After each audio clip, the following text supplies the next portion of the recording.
চাকরিরত সেনা কর্মকর্তাদেরকে এরকম আন্তর্জাতিক অপরাধ ট্রাইব্যুনালে কোনো মামলায় হাজির করে তাদেরকে গ্রেপ্তার দেখানো হয়নি। তো এটি প্রথম, এটি একটি নজির স্থাপন হলো। সব মিলিয়ে এই যে ট্রাইব্যুনালের বিচার, বিগত আওয়ামী লীগ শাসনামলের গুম খুনের বিচার এবং জুলাই অভ্যুত্থানের যে মানবতাবিরোধী অপরাধের বিচার, এই যে বিচারিক প্রক্রিয়া সেটি সামগ্রিকভাবে আর কতটি মামলা এখন বিচারাধীন রয়েছে, সামগ্রিক আপনার কাছে যে তথ্যগুলো রয়েছে আমাদেরকে জানাবেন। আপনি জানেন যে আন্তর্জাতিক অপরাধ ট্রাইব্যুনালে যে মামলাগুলো চলছে তার মধ্যে সবচেয়ে দ্রুত গতিতে যে মামলাটি চলছে সেটি হলো শেখ হাসিনা, আসাদুজ্জামান খান কামাল ও চৌধুরী আবদুল্লাহ মামুনের বিরুদ্ধে যে মামলাটি রয়েছে সেটির যুক্তিতর্ক উপস্থাপন শেষ হয়ে গিয়েছে প্রসিকিউশনের পক্ষ থেকে, এবং আসামি পক্ষের যুক্তিতর্ক চলছে যেটি আজকেও আছে। এছাড়া আরেকটি মামলা যেটি আবু সাইদ হত্যাকাণ্ড, যেটি রংপুরে সংঘটিত হয়েছিল, আশুলিয়াতে যে 6 লাশ পোড়ানো হয়েছিল সেই মামলার অভিযোগ গঠন হয়েছে এবং সেটির সাক্ষ্য গ্রহণ চলছে। রামপুরায় আপনি জানেন যে কার্নিশে ঝুলে থাকা এক যুবককে গুলি করা হয়েছিল, সেই মামলাটির অভিযোগ গঠন হয়েছে। হাসানুল হক ইনুর বিরুদ্ধে কুষ্টিয়াতে 6 জনকে হত্যা এবং এছাড়া সারা দেশব্যাপী যে গণহত্যা সংঘটিত হয়েছিল সেই গণহত্যায় সহযোগিতার বিষয়ে তার বিরুদ্ধে যে অভিযোগ আনা হয়েছে সেই অভিযোগ গঠন হয়েছে। এছাড়া মূলত এই অভিযোগ গঠনের পথে রয়েছে গুম খুনের অভিযোগে মোট 3টি মামলা, যেখানে সেনা কর্মকর্তা সহ মোট 30 আসামি রয়েছে। অর্থাৎ র্যাবের যে টাস্ক ফোর্স ইন্টেলিজেন্স সেল সেখানে যে গোপন বন্দিশালাটি ছিল সেই মামলায় মোট 17 জন আসামি রয়েছে, যার মধ্যে সাবেক প্রধানমন্ত্রী শেখ হাসিনা, সাবেক স্বরাষ্ট্রমন্ত্রী আসাদুজ্জামান খান কামাল এবং প্রধানমন্ত্রীর সাবেক প্রতিরক্ষা উপদেষ্টা মেজর জেনারেল তারিক সিদ্দিকী, এবং এছাড়া র্যাবের 3 জন মহাপরিচালক সেখানে সেই মামলাতে আছেন। এবং এছাড়া বিভিন্ন সময়ে যারা র্যাবের অতিরিক্ত মহাপরিচালক হিসেবে ছিলেন, র্যাব অতিরিক্ত মহাপরিচালক অপারেশন এবং র্যাবের অতিরিক্ত মহাপরিচালক ইন্টেলিজেন্স, অর্থাৎ অপারেশন এবং ইন্টেলিজেন্স, এই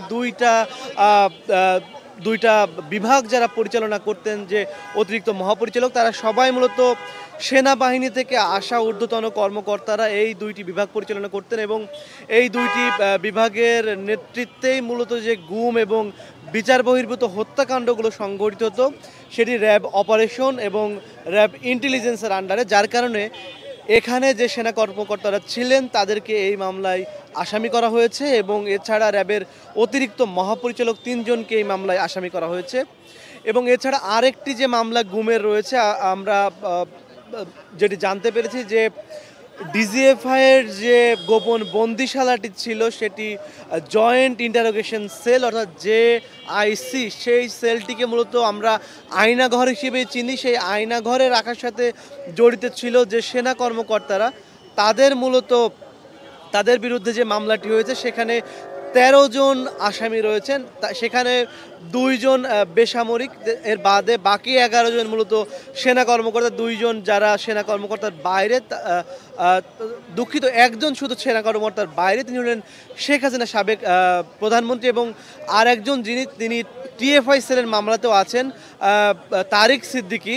এবং এছাড়া আরও 12 জন সেনা কর্মকর্তা মোট এই মামলায়, যার মধ্যে আজ আমরা দেখেছি 3 জনকে মূলত আজ আদালতে হাজির করা হয়েছিল। এছাড়া আরেকটি যে মামলা রয়েছে সেই মামলাটি কিন্তু গুমের মামলা নয়, অর্থাৎ জুলাই আগস্টে আন্দোলন চলাকালে রামপুর এলাকাতে বিজিবি মোতায়েন ছিল এবং বিজিবি সেখানে ছাত্র জনতার উপরে যে নৃশংস হামলা চালায় তার নেতৃত্বে ছিলেন 2 জন যে কর্মকর্তা, তারা মূলত সেনা কর্মকর্তা এবং তারা বিজিবির দায়িত্বে ছিলেন এবং তারা হামলা চালান।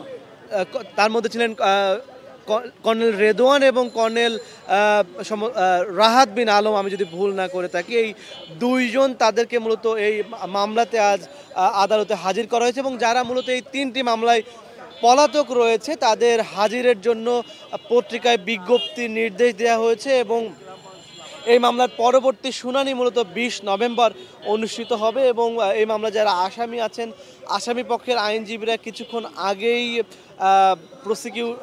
ট্রাইব্যুনালের যে বাইরে তারা একটি ব্রিফিং করেছেন এবং তারা জানিয়েছেন যে পরবর্তী শুনানিতে তারা যারা অভিযুক্ত আছেন তাদের জামিনের আবেদন করবেন। এবং তারা যেটি বলছেন যে অভিযোগ আশা মানেই কাউকে অপরাধী বলার সুযোগ নেই। যারা এখানে গ্রেপ্তার হয়েছেন, অর্থাৎ তারা বলছেন তাদের ভাষ্যমতে তারা আত্মসমর্পণ করেছেন, তারা চাইলে অন্যান্য পলাতক আসামিদের মতো পালিয়ে যেতে পারতেন, কিন্তু আসামি পক্ষের আইনজীবীদের ভাষ্যমতে যেহেতু তারা মনে করছে যে তারা অপরাধী নয়, তাই তারা আদালতের প্রতি সম্মান দেখে আদালতে আত্মসমর্পণ করেছে এবং আদালতই আসলে বিচারিক প্রক্রিয়ার মাধ্যমে সিদ্ধান্ত নিবে যে তারা দোষী না নির্দোষ। তবে বিচার শেষ হওয়ার আগ পর্যন্ত যাতে তাদেরকে অপরাধী হিসেবে কোনো ট্রিটমেন্ট না দেওয়া হয়, অর্থাৎ তাদেরকে নিরপরাধ হিসেবেই অপরাধ প্রমাণ হওয়ার আগে যেন তারা যে সুযোগ সুবিধা পেতেন সেই সুযোগ সুবিধাগুলো দেওয়া হয়, তার আর্জি তারা জানিয়েছেন আদালতে। এবং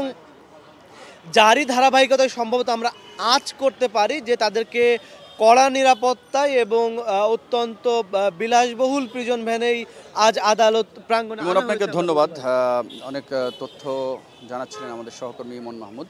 আমরা শেষ করব তার আগে এখনকার পরিস্থিতি আন্তর্জাতিক অপরাধ ট্রাইব্যুনালের আশপাশের সামগ্রিক চিত্র হচ্ছে কড়া নিরাপত্তা, কারণ এখনও হেভিওয়েট যে আসামি বলা হয় চৌধুরী আবদুল্লাল মামুন, সাবেক আইজিপি পুলিশের, তাকে কিন্তু ট্রাইব্যুনালের ভিতরে তার উপস্থিতিতেই যে জুলাইয়ের মানবতা বিরোধী অপরাধ মামলা, সাবেক প্রধানমন্ত্রী শেখ হাসিনা সহ আসাদুজ্জামান খান কামাল এবং এই তিনজনের বিরুদ্ধে সেই মামলার আসামিপক্ষে যুক্তিতর্ক চলছে। কিছুক্ষণ হয়তো বা আর 1-2 দিনের মধ্যে সেটি শেষ হবে। শেষ হলেই মূলত জুলাইয়ের প্রথম কোনো মামলার বিচারিক কার্যক্রম শেষ হবে এবং এরপরে রায়ের জন্য অপেক্ষমান রাখা হবে। তো এই ছিল। এছাড়া আশপাশের আমার পিছনে দেখছেন যে র্যাব সদস্য, আশপাশে বিভিন্ন গেটে আইনশৃঙ্খলা বাহিনীর সদস্যরা অবস্থান রয়েছেন এবং বেশ কয়েকজন সাবেক সেনা কর্মকর্তা তারা এখনও দেখছি গণমাধ্যমের সাথে কথা বলছেন। এই সেনা কর্মকর্তাদের বিচার যেন নিশ্চিত করা হয় সে বিষয়টি তারা জোরালোভাবে এখানে তুলে ধরছেন এবং তাদের যে গুম খুনের হিস্ট্রিগুলো সেগুলো তারা উল্লেখ করছেন। তো এই ছিল আমার কাছে আন্তর্জাতিক অপরাধ ট্রাইব্যুনাল থেকে 15 সেনা কর্মকর্তার যে বিচারিক প্রক্রিয়ার যে সামগ্রিক চিত্র। তাদেরকে নেওয়া হয়েছে যে ট্রাইব্যুনালের যে বিশেষ প্রিজন, বিশেষ কারাগার, সাব জেল স্থাপন করা হয়েছে সেখানে। তো পরবর্তী ডেটে তাদেরকে আবারও আনা হবে, ততদিন পর্যন্ত তারা ওই কারাগারে